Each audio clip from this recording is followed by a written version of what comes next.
Anda kembali bersama kami dalam MTV Prime Dialog. Saya Doni The Kaiser. Ya, pemirsa, sudah 6 tahun Persija belum sanggup menjadi kampiun Liga Indonesia lagi. Di awal musim ini, setidaknya hingga laga ketiga, Persija menunjukkan tanda-tanda kebangkitan. Apakah Persija bakal bersaing di papan atas dan kembali pantas jadi jawara Liga Indonesia? Kami ajak Anda untuk membahasnya bersama koordinator Save Our Soccer, Akmal Marhali. Bung Akmal, apa kabar? Kabar baik, Bung Noni. Luar biasa. Sebelum kita mulai diskusi, mari sama-sama kita saksikan tayangan yang berikut ini.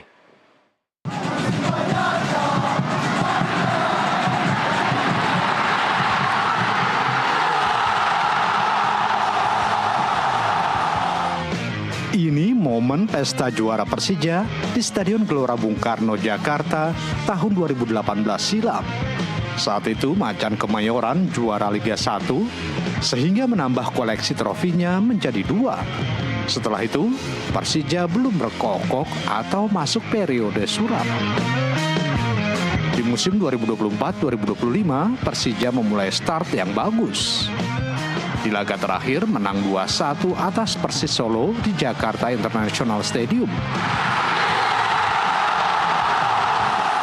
Tapi di laga-laga selanjutnya, Persija seperti tamu di kota sendiri. Mereka tidak bisa menggunakan JIS. Klub ini juga belum punya jaminan dapat menggunakan Gelora Bung Karno yang didedikasikan untuk tim nasional. Apakah musim ini bakal menjadi kebangkitan Persija? Tolong diingat, Persija itu bukan tim kelas 2. Di masa perserikatan, klub dengan kostum kebesaran oranye ini pernah 5 kali juara. Dari Jakarta, tim MTV melaporkan.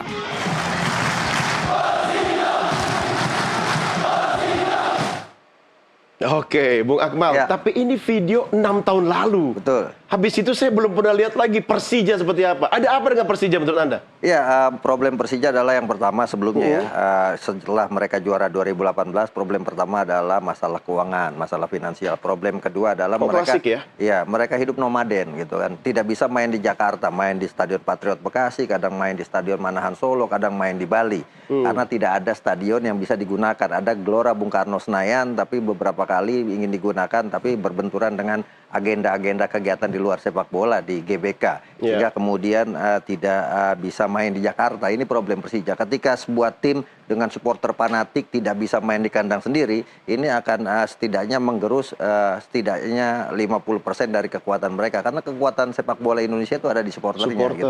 Nah, itu yang menjadi problem Persija, selain tentunya masalah finansial. Masalah finansial ini sempat menghantam Persija ketika Marco Simic melakukan gugatan ke FIFA, dan kemudian akhirnya Persija harus membayarkan, diwajibkan membayarkan denda sekitar 24 miliar rupiah kepada Simic, tapi kemudian akhirnya win-win solution, Simic ditarik lagi kembali ke Persija, dan Persija bisa mengatasi masalah keuangan ini. Yang kedua, sebelum musim ini dimulai, Persija itu melakukan rasionalisasi keuangan mereka, sehingga apa yang mereka miliki saat ini, keuangan yang mereka miliki saat ini itu akan berbanding lurus dengan pengeluaran yang mungkin mereka akan lakukan. Apalagi sekarang sudah main di Jakarta International Stadium yang menjadi rumah mereka. Sebelumnya kan Persija tidak bisa menikmati main di Jakarta pasca Stadion Lebak Bulus digusur, kemudian pasca Stadion Menteng kandang mereka juga diganti, digunakan untuk RPTH ruang terbuka hijau. Mereka tidak punya kandang. Ketika kemudian JIS dibangun, harapannya adalah JIS bisa langsung digunakan, tapi belum bisa digunakan.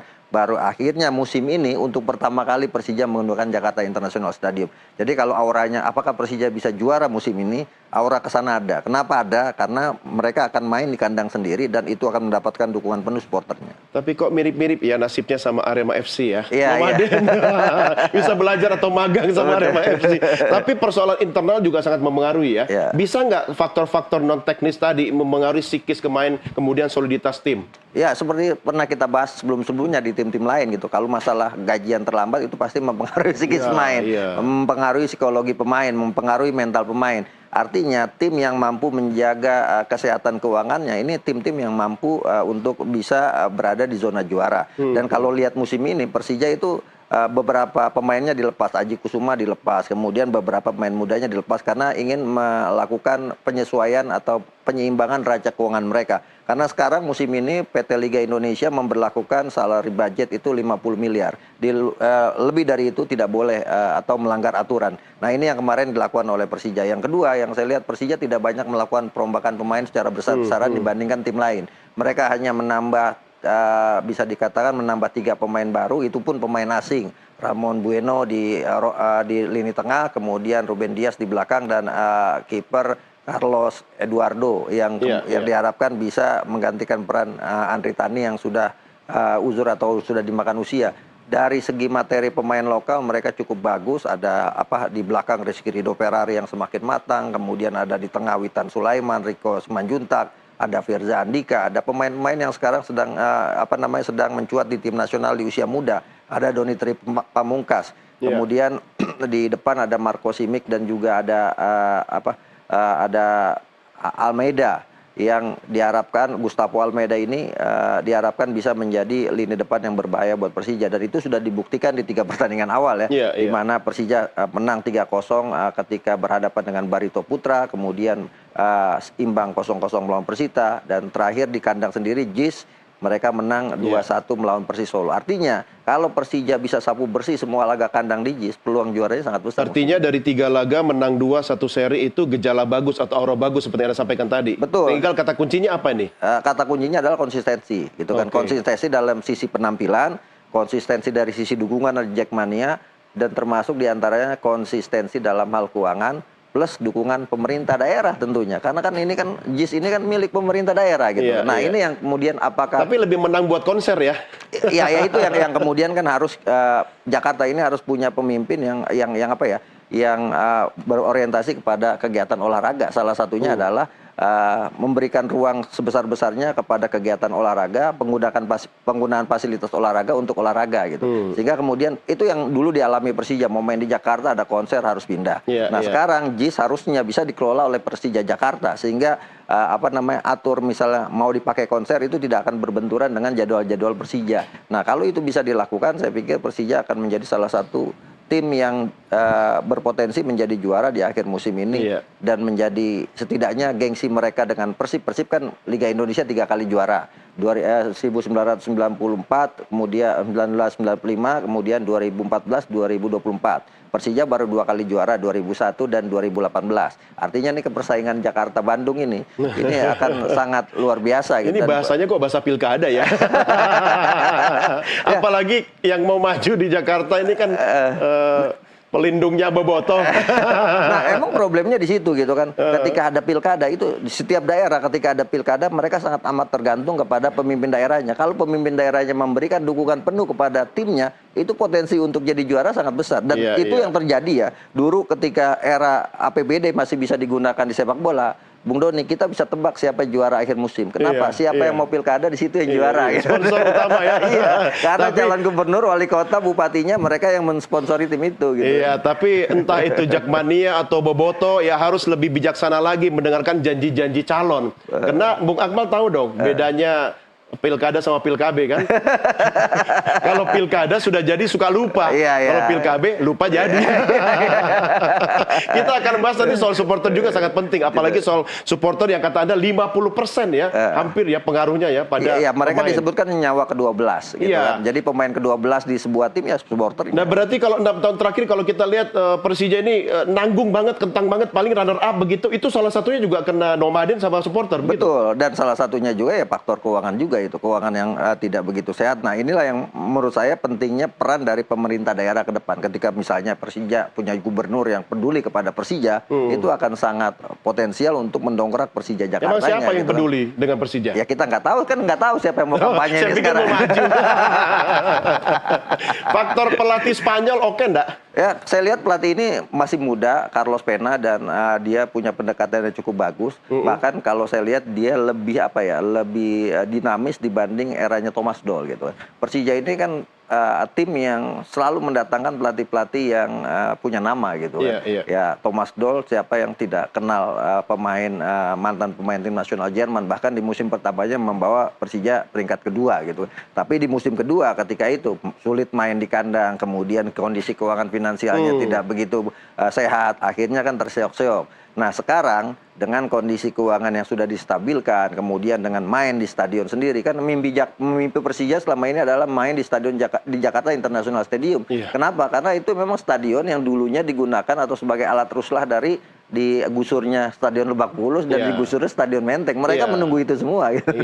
Oke. Itu masih tetap impian yang belum tercapai ya. Udah tercapai sekarang kan, udah main kan. Tapi kan masih bisa ngalah gara-gara jadwal lain selain olahraga. Oke, kita rehat dulu Bung Akmal. Kita segera kembali sesaat lagi. Tetap bersama kami.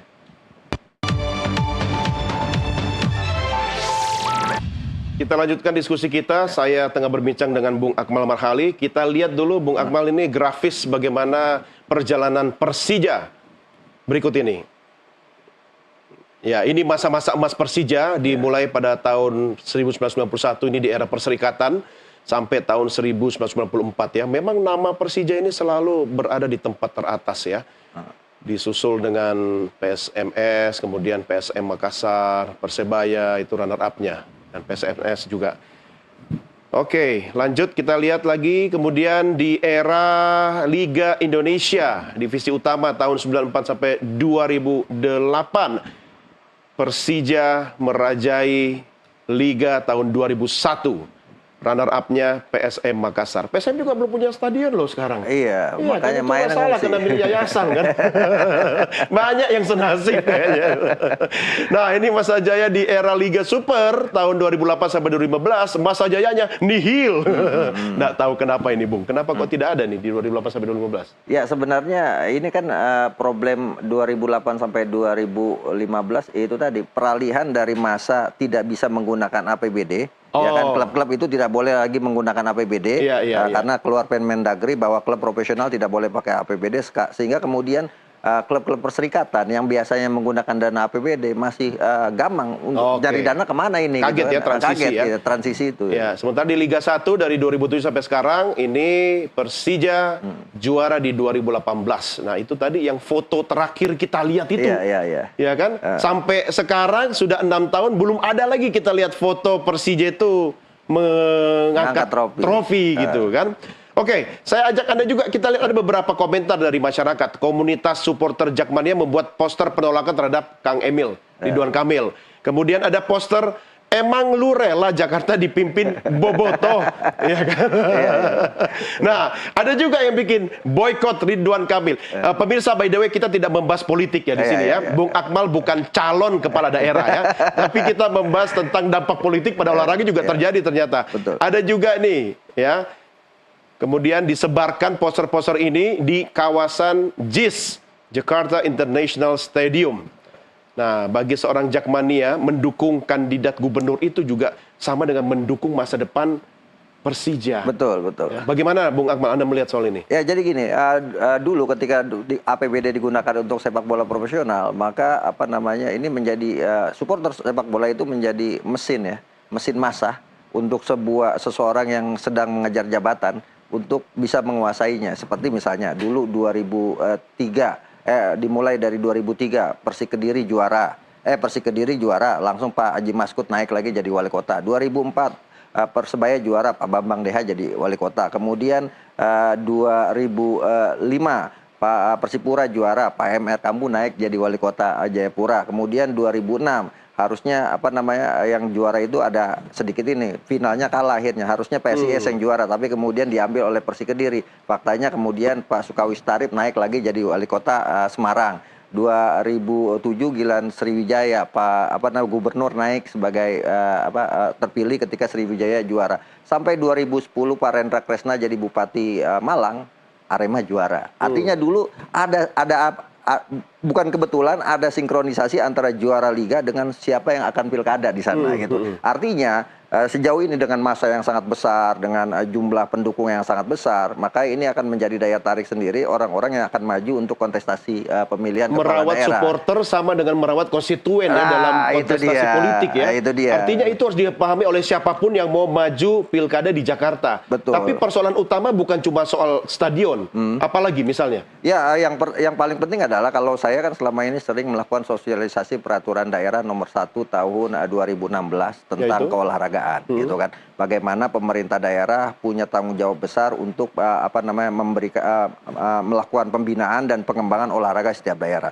Bahkan tiap-tiap kelurahan atau RW itu harus ada ruang terbuka yang bisa digunakan untuk masyarakat olahraga. Artinya bukan cuma sepak bola. Dan kalau kita lihat misalnya kalau mau mencontoh gunakan jalur sepak bola London misalnya. London itu satu kota aja ada 16 stadion gitu kan. Nah, Jakarta kemarin itu sempat cuma ada GBK aja gitu kan. Sebelum ada JIS. Lebih banyak mallnya di Jakarta. Lebih banyak mallnya dibanding Jakarta. Bahkan kalau orang Jakarta sekarang agak susah untuk olahraga aja susah kan. Karena keluar rumah udah kumuh dan sebagainya. Tidak ada ruang terbuka hijau yang membuat kita bisa berolahraga. Bahkan dulu kalau saya masih kecil, anak Jakarta gitu, main bola di mana aja bisa kan. Sekarang udah nggak bisa, harus sewa tempat dan sewanya mahal. Nah, problem-problem ini padahal adalah mensana en corpore sana atau bahasa agamanya ala aklus salim fil jismi salim gitu kan. Akal yang sehat ada di tubuh yang sehat juga. Nah, ini yang menjadi konsentrasi harusnya kepala daerah siapapun gitu. Bukan cuma dalam konteks wah Persija pendukungnya banyak, tapi kalau untuk konteks olahraga kan olahraga ini simbol kemakmuran sebuah negara gitu kan. Sebuah daerah. Kalau kemudian olahraganya terperhatikan, maka kemudian masyarakatnya juga akan sehat, dan kesehatan itu adalah anugerah nomor 1 dibanding misalnya kekayaan yang berlimpah gitu menurut saya. Apalagi kalau klubnya kaya, lebih plus-plus lagi. Cuma bagaimana nih Bung Akmal, apa yang bisa dilakukan oleh semua pemangku kepentingan biar Persija tidak terperangkap? Nah, sewakan untuk kepentingan bisnisnya gitu kan. Tapi jangan kemudian antara jadwal pertandingan dengan jadwal konser misalnya atau jadwal pilkada itu. Misalnya itu berbenturan. Nah, di luar negeri juga seperti itu. Stadion bukan cuma sekedar buat main bola, tapi juga klub yang kelola. Jadi benefitnya didapatkan oleh klub gitu ya. Betul. Jadi kan misalnya JIS ini PAD-nya berapa gitu kan. Jadi klub itu tinggal kelola, kemudian bayar PAD-nya, mereka kemudian bisa dapat keuntungan dengan pengelolaan itu, dan itu akan menjadi sumber pendapatan klub kan gitu. Jadi kalau kondisi sekarang ini JIS belum bisa jadi home base-nya ya secara utuh begitu kan. Ya, mereka mau seperti apa? Akankah terus nomaden dulu atau bagaimana? Ada berita musim ini misalnya melawan PSM, kabarnya Persija tidak bisa gunakan JIS karena mau dipakai dengan ada kegiatan entah itu konser atau kegiatan lain. Nah, mereka kemudian berusaha untuk main di SUGBK. Nah, tinggal apakah GBK juga dipakai juga untuk kegiatan lain? Akhirnya pastinya dia akan mengungsi kemana? Ke Bekasi. Jadi bukan Persija Jakarta, namanya Persija Bekasi. Lucu juga ya, Persija Bekasi. Lah, supporternya yang mana yang datang ini? Iya, pasti kalau di Jackmania itu saya lihat punya supporter yang militan ya. Iya, kemanapun ya. Kemanapun Persija main, mereka pasti datang. Cuma permasalahan kan musim ini tidak boleh ada supporter tandang. Itu yang jadi repot. Sehingga kemudian pendapatan klub juga menjadi menurun. Nah, ketika pendapatan klub menurun, pastinya ini akan sangat berpengaruh kepada biaya akomodasi, termasuk biaya gaji dan sebagainya. Atau biaya rutin yang harus dikeluarkan klub. Nah, ini problem-problem ini yang bisa mengganggu jalannya sebuah tim untuk bisa menuju tangga juara. Ditambah lagi misalnya kita nggak tahu nanti tengah jalan November ada pilkada dan sebagainya. Situasi sebuah daerah itu juga akan sangat menentukan eksistensi sebuah klub ini. Apakah kemudian ternyata pas pilkada ada situasi yang tidak begitu nyaman, akhirnya Persija tidak boleh main di kandang atau polisi tidak mengizinkan Persija main. Nah, ini kan akan jadi repot juga. Gitu. Oke, Bung Akmal, saya harus akhiri diskusi ini. Tapi apa satu hal yang bisa Anda sampaikan ke pemain ya agar tetap menjaga ritme kemudian kekompakannya biar nanti tidak jadi terperangkap kelas 2, tetap memanfaatkan momentum sekarang ini? Ya, saya pikir ini momennya buat Persija Jakarta, walaupun manajemen menargetkan posisi 4 besar, tapi saya pikir Persija punya peluang untuk juara bersaing dengan Borneo FC dan dengan rivalnya Persib Bandung, bukan Pak Ridwan Kamil ya. Dengan Persib Bandung, kemudian juga dengan Persebaya, ini kan tim-tim yang punya nama besar. Jadi menurut saya tinggal bagaimana Persija menjaga konsistensinya, dan kalau mereka bisa main semua laga kandangnya di JIS, ada potensi Persija bisa jadi juara. Karena di JIS itu atmosfernya sangat luar biasa. Terakhir pelatih Rahmat Darmawan bilang bagaimana kita bisa bermain sebagai tim tamu nih Barito Putra. Bagaimana kita bisa konsentrasi bermain, dengan begitu berisiknya The Jackmania memberikan dukungan kepada Persija Jakarta. Dan ini kekuatan Persija musim ini. Oke. Ini tadi komentar dari Bung Akmal Marhali, pengamat bola yang nyerepet-nyerepet politik. Tapi abis ini dialog saya beneran politik. Gitu, ya. Anyway, thank you Bung Akmal. Ya, terima kasih, sampai ketemu lagi. Salam sehat selalu pemirsa. Kami akan sampai di sini diskusi kita kali ini. Jangan kemana-mana, saya masih segera kembali untuk dialog lainnya. Tetap bersama NTV Prime. Thank you, Mas.